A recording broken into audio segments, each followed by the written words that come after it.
Well, a new law banning texting and driving went on the books November 1st, and for one Oklahoma student organization, it could not have come soon enough.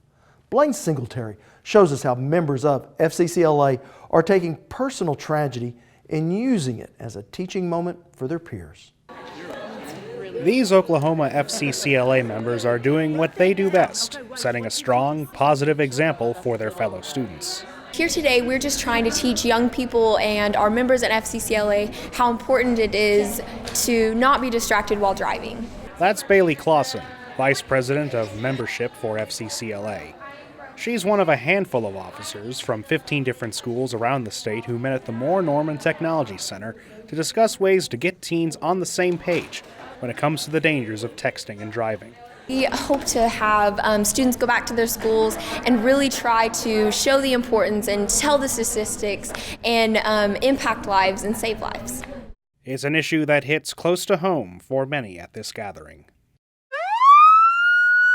In 2013, their state vice president Heather Hickman was killed in a car accident. The other driver who rear-ended her was texting. Former state officer Nicole Crow explains this makes the issue personal.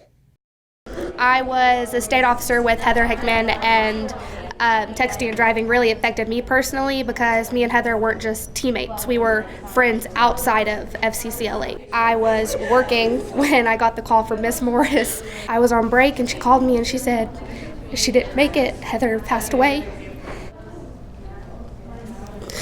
You don't believe it. You don't believe it when they say that. You think that she's going to respond to your text messages. You think, no, she's fine, she's going to be fine, but she wasn't. She was gone.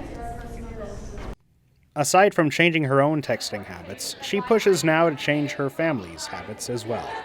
My mom used to text and drive, and now I'm like, hey, stop, give me your phone, let me text for you. You're putting not only your life in risk, you're putting my life in risk. You're putting the people in front of you that you don't even know.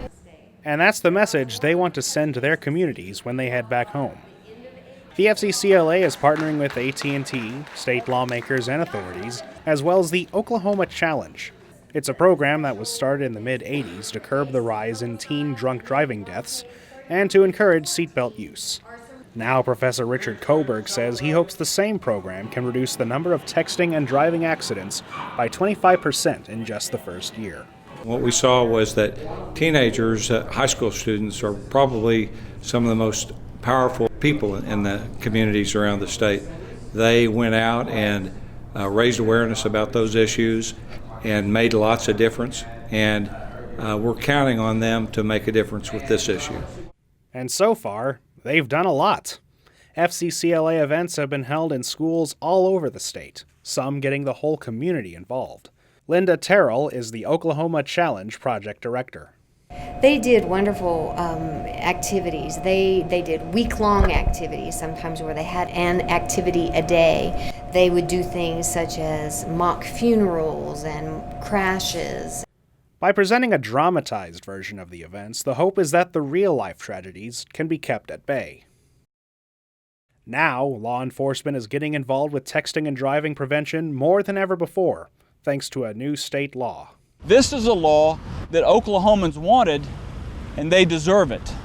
State legislative leaders like Representative Terry O'Donnell gathered outside the University of Oklahoma Trauma Center to emphasize the dangers of texting while driving. 330,000 injury accidents a year are caused by texting and driving.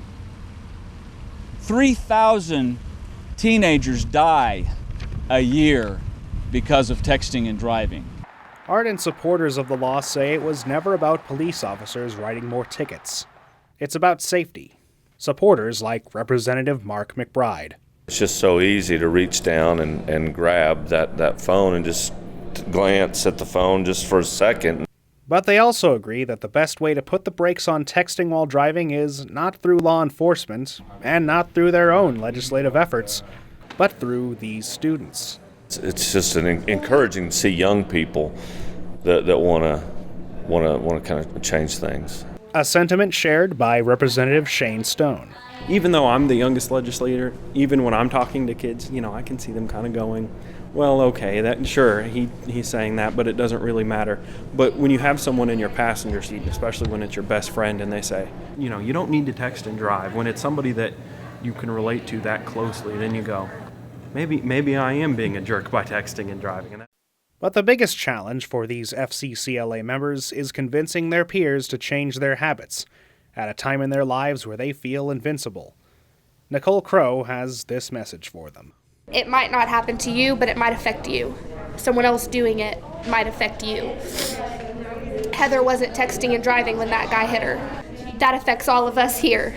It is personal. I'm taking it personally.